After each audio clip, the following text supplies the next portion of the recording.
Saludamos a todos nuestros estudiantes de la Escuela de Discipulados, JM Andrews, en donde hoy daremos inicio a la primera clase virtual en el tema de plantación de iglesia.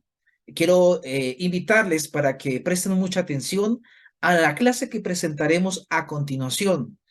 Saque su agenda, saque su lapicero y tome los apuntes principales para poder enlistarnos como soldados de Cristo en nuestro proyecto de plantar iglesia. A continuación vamos a tener una palabra de oración y vamos a pedir la dirección de Dios para que podamos tener atención en la clase a continuación. Oremos. Te damos gracias, Dios eterno, por acompañarnos en estos momentos. Danos sabiduría y entendimiento al poder trazar esta clase que será de bendición para nosotros. Bendice a cada estudiante que tomará atención y apunte a lo que se explicará en unos minutos. Espíritu de Dios, ilumínanos y haznos, Señor, expertos, instrumentos tuyos en la hora de plantar iglesias. En el nombre de Jesús. Amén. Vamos a prestar atención a nuestra primera clase que tiene dos componentes y vamos entonces a proceder en este momento. Bienvenidos a nuestra clase, a la unidad número 1, plantación de iglesia. Hoy tendremos como objetivo en esta unidad comprender cuáles son las bases bíblicas que constituyen la misión que Jesús encomienda para plantar iglesias. También analizaremos cómo el ministerio del apóstol Pablo presenta un modelo, unos principios, el momento que él usó para plantar iglesias. Y también veremos cómo podemos identificar las características necesarias que una iglesia madre debe tener en su papel de plantación de iglesias. En esta primera clase vamos a tener dos componentes. La primera es una introducción bíblica de la importancia de plantar iglesias. Y el segundo elemento que aprenderemos hoy es las responsabilidades que una iglesia madre requiere en la plantación de la iglesia. Así que el primer aprendizaje son orientaciones bíblicas en relación a la plantación de una iglesia. Quiero mencionar que cuando vamos a la Biblia, vamos a encontrar algunos elementos importantes. La frase plantar iglesia se refiere a uno de los métodos para el cumplimiento de la gran comisión que el Señor Jesús dio a los discípulos, cuando dijo, por tanto, id y haced discípulos a todas las naciones, bautizándolos en el nombre del Padre. Dice a todas las naciones. Ahora, en esta gran comisión de Mateo, vamos a encontrar cómo la promesa del Señor Jesús como maestro sostiene la palabra todos en cuatro momentos. En cuatro momentos vamos a encontrar la palabra todos relacionado con el mensaje de la gran comisión. Recordamos que Jesús se reunió con los discípulos y le dijo que fueran a hacer discípulos a todas las naciones. Hablando de la gran comisión, vamos a recordar lo que el texto bíblico menciona. Dice, y Jesús se acercó y les habló diciendo, aquí vemos el primer todo, toda potestad me es dada en el cielo y en la tierra. Versículo 19, estamos leyendo de Mateo capítulo 28, del versículo 18 al 20. Versículo 19, por tanto, id y haced discípulos a todas las naciones, bautizándolos en el nombre del Padre, del Hijo y del Espíritu Santo, enseñándole que guarden todas las cosas que os he mandado. He aquí yo estoy con ustedes, con vosotros, todos los días, hasta el fin del mundo. Amén. Vamos a encontrar en el mensaje de la Gran Comisión cuatro todos que se enfatiza en esta sección. El primer todo que ustedes ven aquí está en la parte toda potestad me es dada en el cielo y en la tierra. ¿A qué se refiere esta palabra toda? Pues cuando esta primera parte dice toda, se está refiriendo al dominio de Dios sobre el cielo y la tierra, el cual en esa característica nos promete por el poder de su boca remover lo que sea, dictadores, quebrantar muros de resistencia, sean políticos, sean religiosos, o sea, nada puede impedir la obra de Dios. Por eso Dios nos da toda potestad del cielo y de la tierra para que podamos cumplir su misión. La segunda, todas o todos, la encontramos en el versículo 19 aquí, cuando precisamente nos explica dice todas las naciones. Aquí ya el Señor Jesús está incluyendo toda la universalidad geográfica y cultural de la Gran Comisión. Dice, o sea, ¿cuál es? Todas las naciones, es decir, pueblos, grupos étnicos, en donde aquí es suficiente declarar que el orden prohíbe cualquier forma de nacionalismo o racismo e incluye a todos los pueblos y grupos étnicos que encontramos sobre la tierra. Luego, el siguiente todo lo encontramos aquí en el versículo 20, cuando dice, enseñando todas las cosas que os he mandado. Ese todo está incluyendo o se está refiriendo que los cristianos deben testificar. Sí, es decir, la frase está sugiriendo no lo que Jesús ha enseñado, sino lo que Jesús ha mandado. Aquí es importante enfatizar que sugiere que la obediencia a los mandamientos es una importante tarea en la vida y la experiencia del cristiano. Y el último todos, donde dice todos los días hasta el fin del mundo, se refiere a su divina autoridad, la cual va a continuar con todos nosotros hasta el final de la historia de este mundo. Así que en esta gran comisión encontramos la palabra todos en cuatro momentos. En la autoridad de Dios sobre cualquier cosa que haya en el universo. El segundo todos se refiere al territorio al que hemos de llegar. El tercer todo se refiere a los mandatos de Jesús. Y en el cuarto lugar se refiere a su compañía hasta el fin del mundo. Pero en la historia del apóstol Pablo, el apóstol Pablo tuvo en cuenta justamente lo que Jesús estaba enseñando. Y en 1 Corintios, el capítulo 9, versículo 19 al 22, vamos a encontrar que él tuvo en cuenta ese todos y lo aplica en este pasaje cuando dijo, por lo cual, siendo libre de todos, me he hecho siervo de todos para ganar a mayor número. Versículo 22, me he hecho débil de los débiles para ganar a los débiles. A todos me he hecho de todo, para que de todos modos se salve a algunos. Aquí en la experiencia del apóstol Pablo, el apóstol Pablo responde a estos cuatro todos con la declaración que encontramos, esta declaración que acabamos de leer.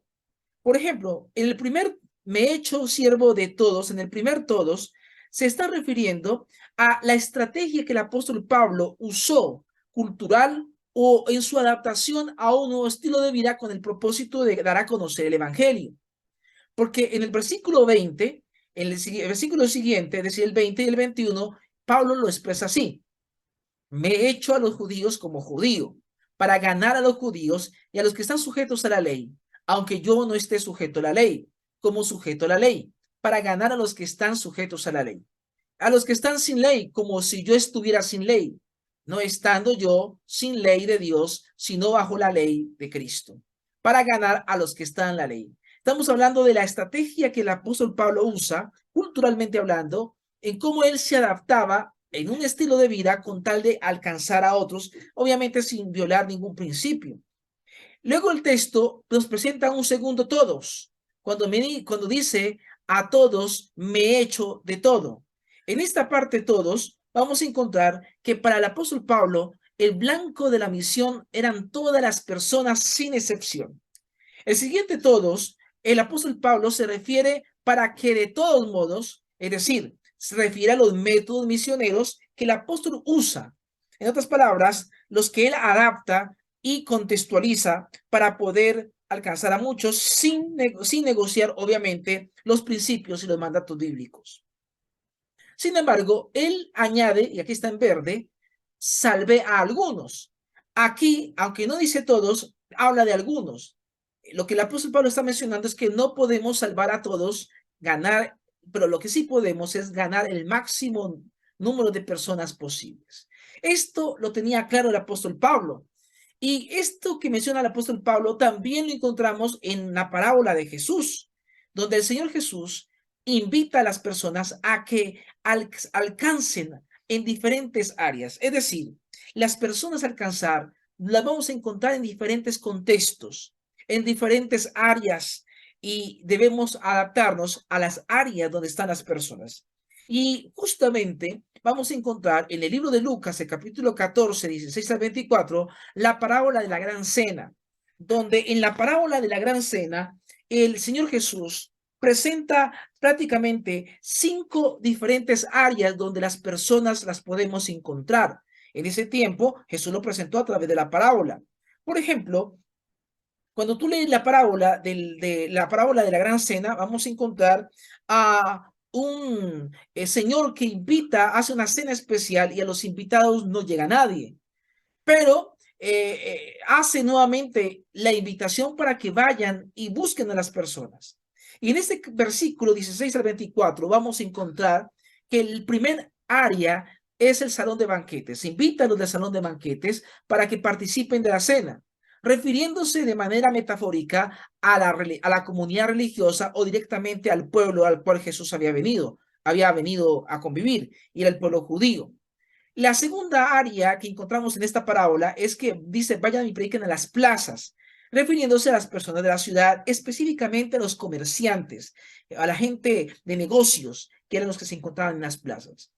El tercer área donde encontramos población es en las calles, donde se refiere a las personas informales, las personas del común, allí en la ciudad.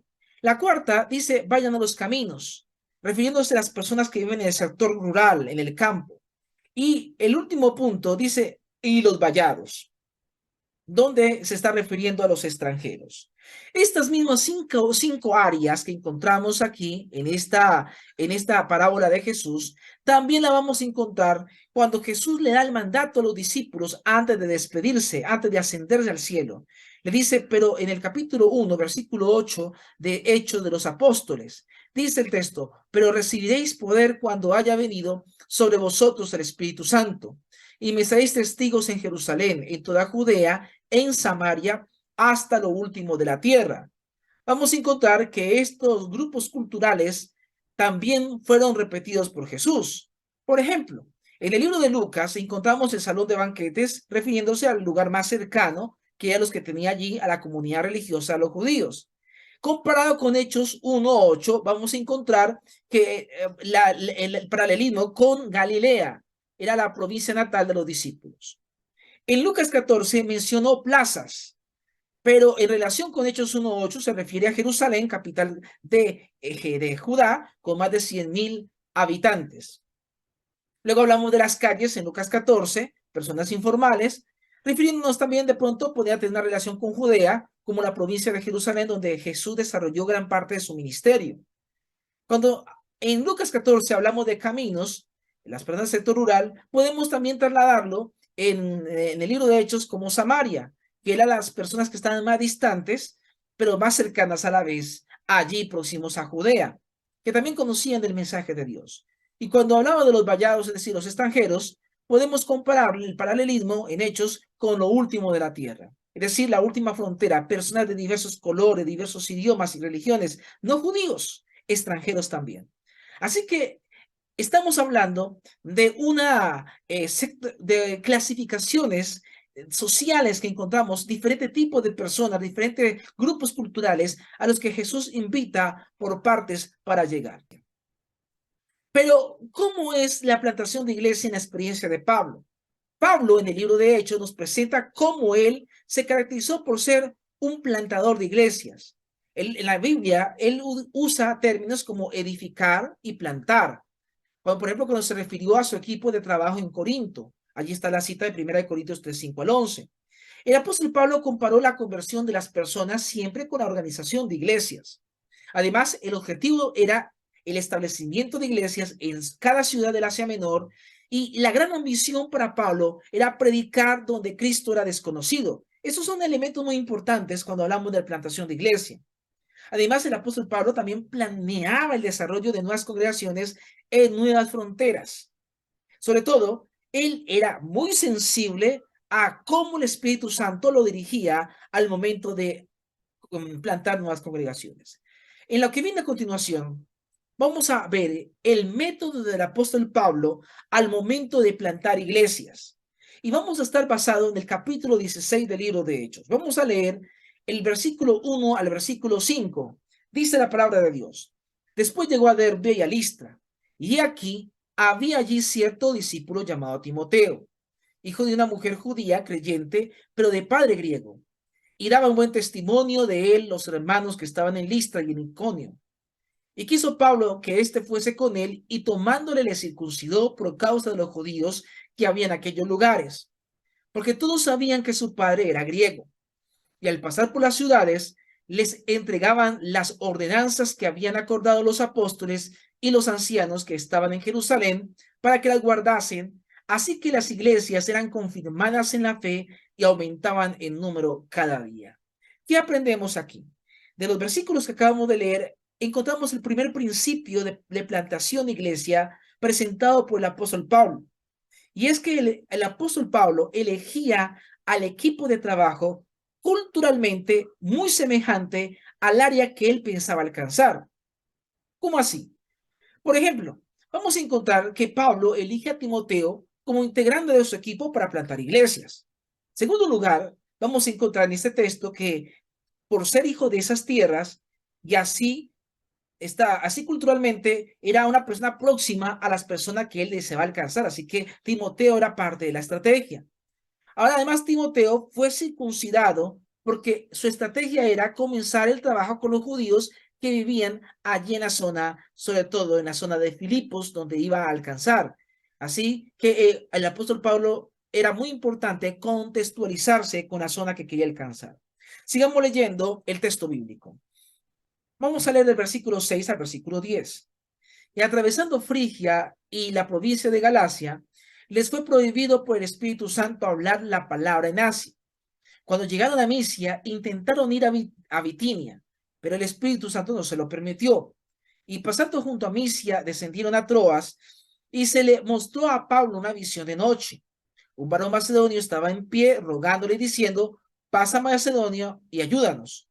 Cuando vio la visión, enseguida procuramos partir para Macedonia, dando por cierto que Dios nos llamaba para que les anunciásemos el evangelio. ¿Qué principio aplicamos de la experiencia de Pablo en estos versículos? El segundo elemento es que es importante para todo plantador de iglesia tener sintonía con el Espíritu Santo. Es decir, Pablo luchaba por estar sintonizado con el Espíritu Santo. En segundo lugar, Pablo planeaba ir en una dirección y el Espíritu Santo en un momento le cambiaba el rumbo. Además de eso, los que plantan iglesias necesitan avanzar bajo la influencia del Espíritu Santo. ¿Por qué? Porque necesitan dedicar tiempo a Dios en oración y al estudio de la Biblia. Recuerde que el secreto del éxito es estar donde el Espíritu Santo ya esté trabajando. Estar dispuesto a cambiar los planes si el Espíritu Santo no lo direcciona. La siguiente parte del texto bíblico, vamos del versículo 11 al versículo 13. Zarpando pues de Troas, vinimos con rumbo directo a Samotracia, y el día siguiente a Neápolis, y de allí a Filipos, que es la primera ciudad de la provincia de Macedonia, y una colonia, y estuvimos en aquella ciudad algunos días. Y un día de reposo salimos fuera de la puerta, junto al río donde solía hacerse la oración, y sentándonos hablamos a las mujeres que se habían reunido. El tercer principio que encontramos aquí es que Pablo debía tener conocimiento del lugar a plantar. Por lo tanto, él no iba a plantar sin primero conocer el terreno. Por lo tanto, Filipos era una ciudad desconocida para Pablo. Por eso Pablo necesitaba comenzar a familiarizarse con esta ciudad. La estrategia para Pablo era familiarizarse para poder entender esta ciudad, descubrirla y de esa manera lanzar las estrategias y saber cómo alcanzarla. Además, Pablo encuentra un lugar donde algunas mujeres se reunían todos los sábados para la oración. Y para plantar una iglesia necesitamos conocimiento de ese lugar y todo lo que hay allí. Es importante, cuando vamos a plantar una iglesia, reunir los datos y aplicar algunas encuestas de evaluación. Vamos a seguir leyendo la cita. Vamos a leer el versículo 14. Entonces una mujer llamada Lidia, vendedora de púrpura de la ciudad de Tiatira, que adoraba a Dios, estaba oyendo, y el Señor abrió el corazón de ella para que estuviese atenta a lo que Pablo decía. El cuarto principio que traemos de esta cita es que para plantar iglesias, Pablo desarrollaba el evangelismo de la amistad, el evangelismo de las amistades, de las relaciones. ¿Por qué es importante hablar de esto? Recordemos que Pablo, después de escuchar Pablo a Lidia, Lidia a Pablo, Lidia acepta el mensaje de salvación. Pablo le dedicó tiempo para trabajar con ella, con su familia, y finalmente fueron bautizados. Con esos bautismos, inmediatamente se forma una iglesia. Y para plantar una iglesia necesitamos aprender a evangelizar usando las relaciones personales. La iglesia primitiva creció a través de una red de amigos, a través de familiares y personas conocidas por la sociedad. Sigamos leyendo el texto bíblico. En el versículo 15 dice, y cuando fue bautizada, hablando de Lidia, y su familia, nos rogó diciendo, si habéis juzgado que yo sea fiel al Señor, entrad en mi casa y posad. Y nos obligó a quedarnos. El quinto principio de este texto es que la nueva iglesia que se va a plantar se le debe enseñar a que sea autosostenible. ¿Qué quiere decir esto? Quiere decir que luego de la conversión de su familia, Lidia invitó al apóstol Pablo a quedarse en su casa. Además, Pablo no rechazó la oferta de invitación, no rehusó aceptar los dones que los nuevos conversos ahora tenían. Ahora Lidia tenía el nuevo don de la hospitalidad. La primera conversa en Europa fue una mujer, lo que indica que debemos valorar la ayuda de las mujeres en la plantación de la iglesia. Generalmente las mujeres son más dedicadas, se adaptan mejor para construir relaciones humanas. En otras palabras, el desarrollo de los dones en los nuevos conversos permite que la iglesia desarrolle su propia autonomía y no depende de otros liderazgos. Ese es el quinto principio. Sigamos leyendo. Verso 16. Aconteció que mientras íbamos a la oración, nos salió al encuentro una muchacha que tenía espíritu de adivinación, la cual daba gran ganancia a sus amos adivinando. El sexto principio que extraemos de aquí es que la oración nunca debe faltar en el proyecto de plantar iglesias. ¿Qué quiere decir esto? Que Pablo y su equipo continuamente se encontraban en el lugar de oración. Además, la oración es parte vital cuando Pablo plantaba iglesias. Los conversos fueron enseñados a separar tiempo para la oración. Y recuerden, la llave del éxito al plantar de iglesias es la oración. Sigamos leyendo el texto bíblico, versículos 17 y 18. Hablando de una mujer que aparece allí a dar voces, siguiendo a Pablo y a nosotros, daba voces diciendo, estamos hablando de una mujer con espíritu de adivinación que aparece en la vida de Pablo y Silas. Esta, siguiendo a Pablo y a nosotros, daba voces diciendo, estos hombres son siervos del Dios Altísimo, quienes os anuncian el camino de salvación. Y esto lo hacían por muchos días. Mas desagradando a Pablo, este se volvió y dijo al espíritu, te mando en el nombre de Jesucristo que salgas de ella, y salió en aquella misma hora. El siguiente principio, principio 7, encontramos que siempre cuando vamos a plantar iglesia, debemos estar preparados para afrontar una guerra espiritual. El asunto no son con las personas, es con los demonios que quieren impedir que la obra de Dios se desarrolle. Los versículos anteriores nos revelan la actividad demoníaca tratando de perjudicar a Pablo y a su equipo. Plantar iglesias tiene que ver con una guerra espiritual. Además de eso, los que realizan este trabajo están luchando no con personas, sino contra el diablo porque están invadiendo el territorio de él. Sigamos leyendo, verso 19 al 25. Pero viendo sus amos que había salido la esperanza de su ganancia, prendieron a Pablo y Silas, los trajeron al foro ante las autoridades y presentándolos a los magistrados dijeron, estos hombres, siendo judíos, alborotan nuestra ciudad y enseñan costumbres que no nos es lícito recibir ni hacer, pues somos romanos. Y se agolpó el pueblo contra ellos y los magistrados, rasgándole las ropas, ordenaron azotarles con varas. Después de haberles azotado mucho, los echaron de la cárcel, mandando al carcelero que los guardase con seguridad, el cual, recibido este mandato, los metió en el calabozo de más adentro y les aseguró los pies en el cepo. Pero a medianoche, orando, Pablo y Silas cantaban himnos a Dios y los presos los oían. El octavo principio que podemos extraer de aquí es que en la plantación de iglesia los participantes deben conservar una actitud de madurez espiritual cuando aparezca oposición. ¿Qué quiere decir esto? Que el equipo de pioneros fue preso, falsamente acusado. Sin embargo, la reacción de ellos no fue de murmuración, Antes cantaban a Dios. Los que plantan iglesias deben esperar oposición, no obstante, la forma de actuar puede determinar el éxito o el fracaso del proyecto. Recuerde que la madurez ante las tribulaciones debe ser, y las pruebas deben ser con alegría. Los que plantan iglesias necesitan una fe madura. Importante la actitud frente a la adversidad. En los versículos siguientes, versículo 26, leemos: entonces sobrevino de repente un gran terremoto, de tal manera que los cimientos de la casa se sacudían y al instante se abrieron todas las puertas y las cadenas de todos se soltaron. El principio número 9 es que cuando estemos plantando iglesia y enfrentemos adversidad, esperemos la intervención de Dios. Dios interviene por los suyos. En medio de la adversidad, los que plantan iglesias pueden esperar la intervención y la ayuda de Dios.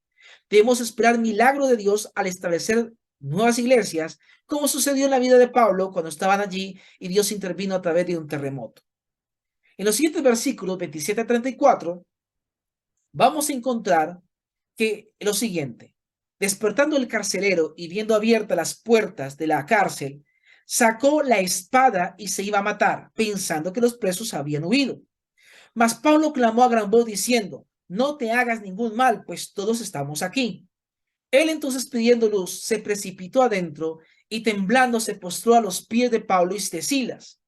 Y sacándolo le dijo: señores, ¿qué debo hacer para ser salvo? Ellos dijeron: cree en el Señor Jesucristo y serás salvo tú y tu casa.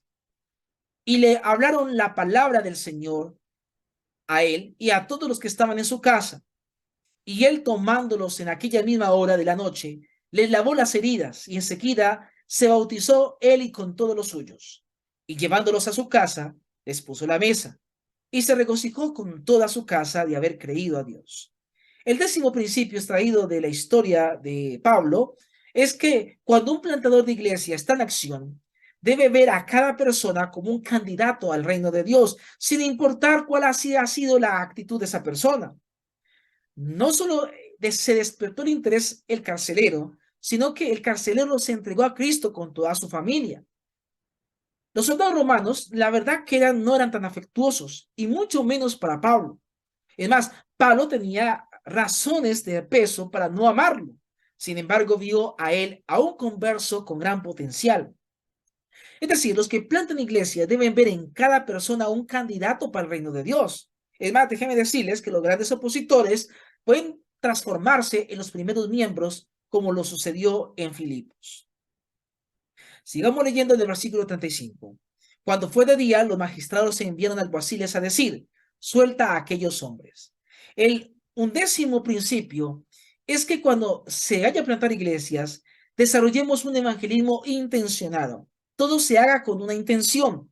La intención es ganar discípulos para el reino de Dios. Desarrolla un evangelismo intencionado. Es decir, para establecer una iglesia en Filipos, Pablo permitió ser preso y torturado. Bueno, esa fue la estrategia de Pablo. Sí, a todos les sacaba provecho. No significa que usted vaya a hacer lo mismo, pero es tratando de mostrar que siempre todo sea con un fin. Pablo podría haber evitado todo ese martirio si hubiese declarado su ciudadanía romana desde el inicio, pero esperó hasta la conversión del carcelero. Mira, de haber Pablo buscado sus derechos al principio, el carcelero posiblemente no habría tenido la oportunidad de conocer a Cristo, porque Pablo nunca había llegado a la cárcel y el carcelero no había conocido a Pablo. Cuando alguien es perseguido injustamente, esto de alguna manera despierta simpatía entre quienes se desea alcanzar, como sucedió como el caso de Pablo y Silas allí en Filipos. Espere oposición de las autoridades civiles y de otras iglesias y de personas prejuiciosas cuando estés en un proyecto de plantación de iglesia. Y último principio lo leemos en el versículo 30 y en el último versículo.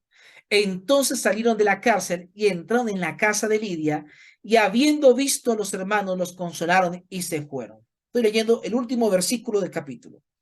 El último principio es que consolida la iglesia con conversos nativos. Es decir, a veces hablamos de plantación de iglesia, tratando de trasladar miembros de una iglesia madre o partiendo una iglesia. Pero la plantación de iglesia que nos enseña Pablo es que se pueda consolidar la iglesia con personas nativas de la zona donde se está plantando.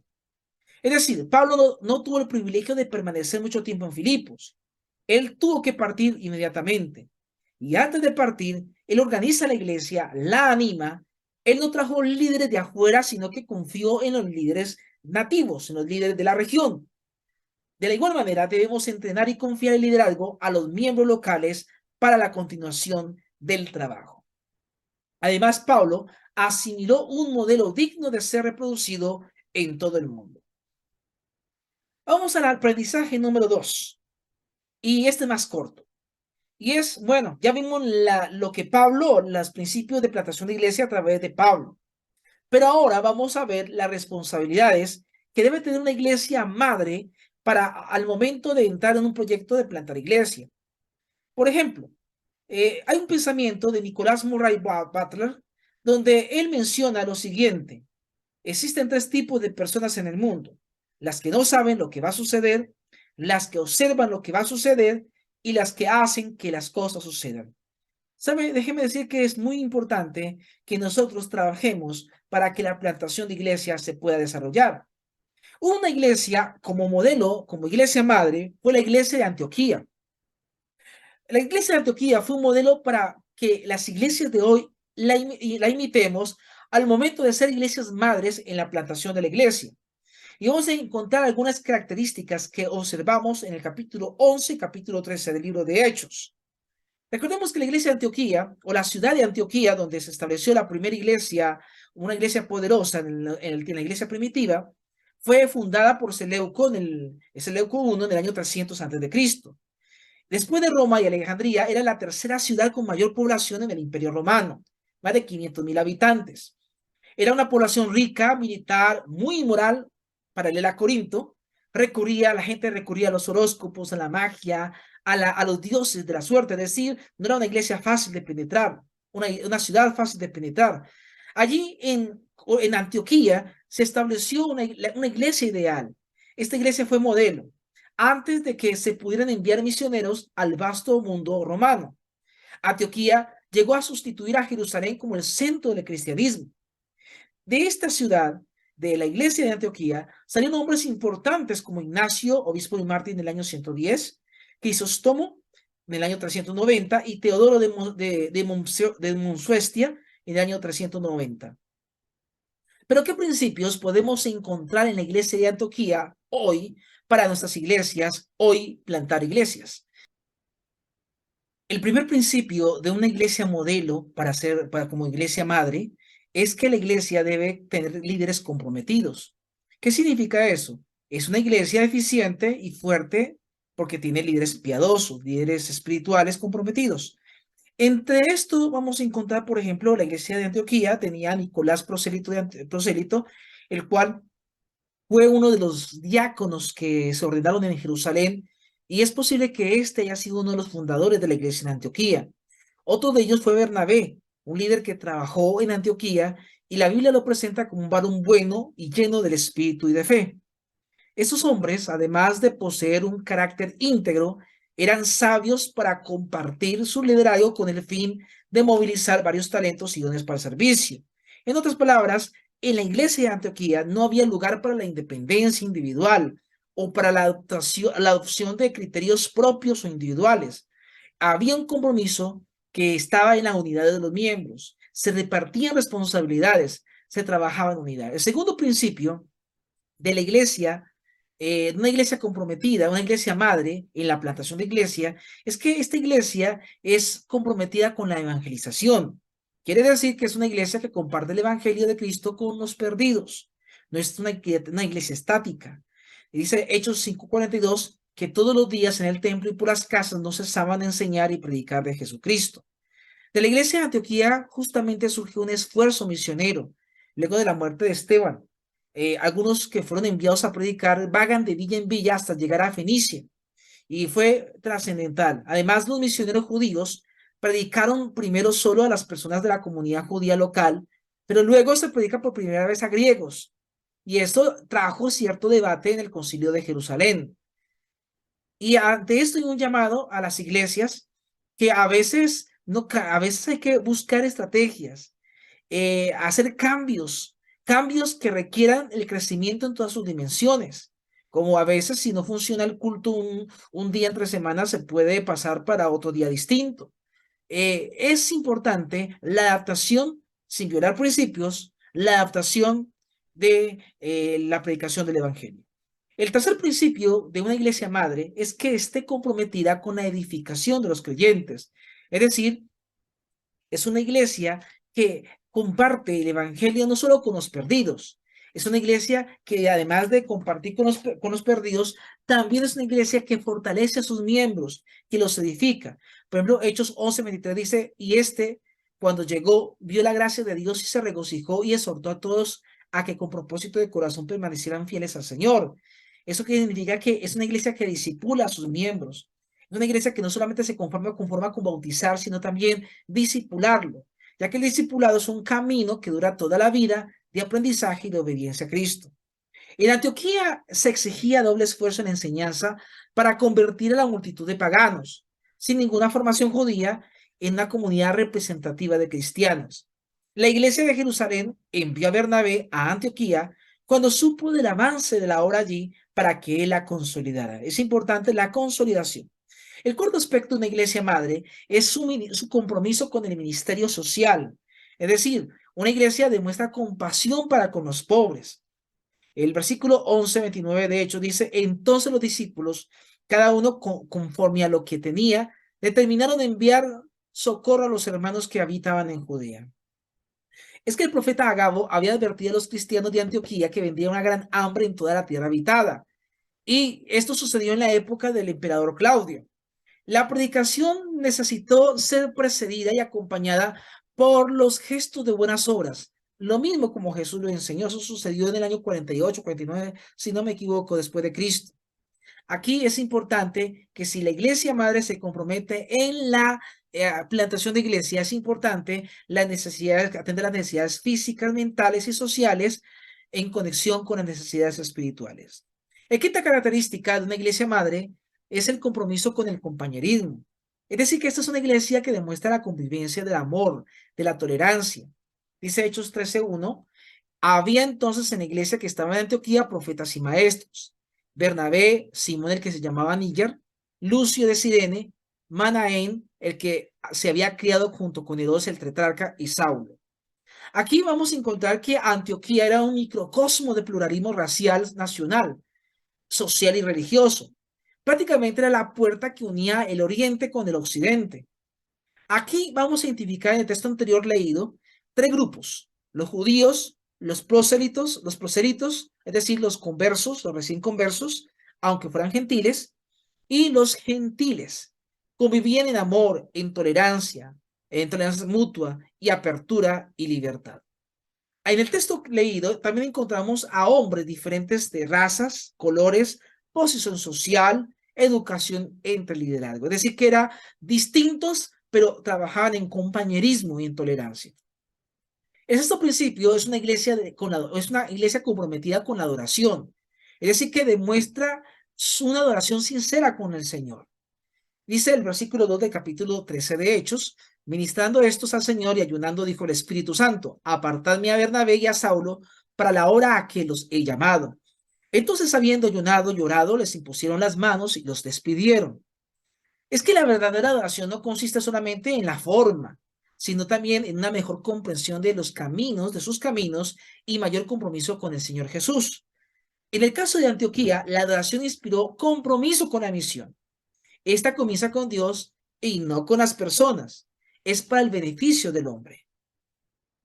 Ahora, recuerda que en la adoración no puede faltar la oración, porque la oración se destaca por ser esencial para el crecimiento de la iglesia en todas sus dimensiones. El séptimo principio o característica de una iglesia madre es que está comprometida con la plantación de iglesias. Aquí, la iglesia demuestra una vivencia en el origen de las nuevas iglesias. Vamos a encontrar, por ejemplo, el versículo 2 de Hechos 13, cuando dice, entonces habiendo ayunado y llorado, les impusieron las manos y les despidieron. ¿Por qué? Porque estaban enviando sus predicadores, sus laicos, a otro lugar donde iban a plantar iglesias. Y eso se llama crecimiento por expansión, por extensión. Así que como fieles fueron en la evangelización local, obedecieron al Espíritu Santo en el emprendimiento del esfuerzo global.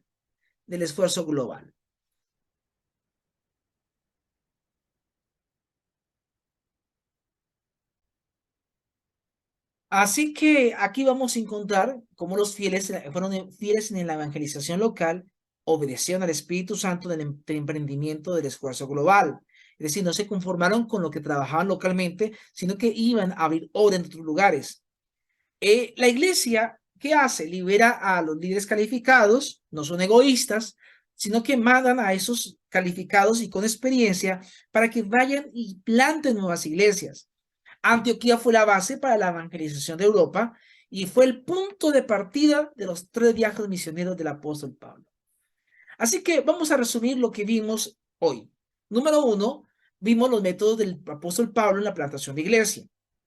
¿Qué aprendimos? Que es importante elegir al equipo de trabajo culturalmente similar al área por alcanzar.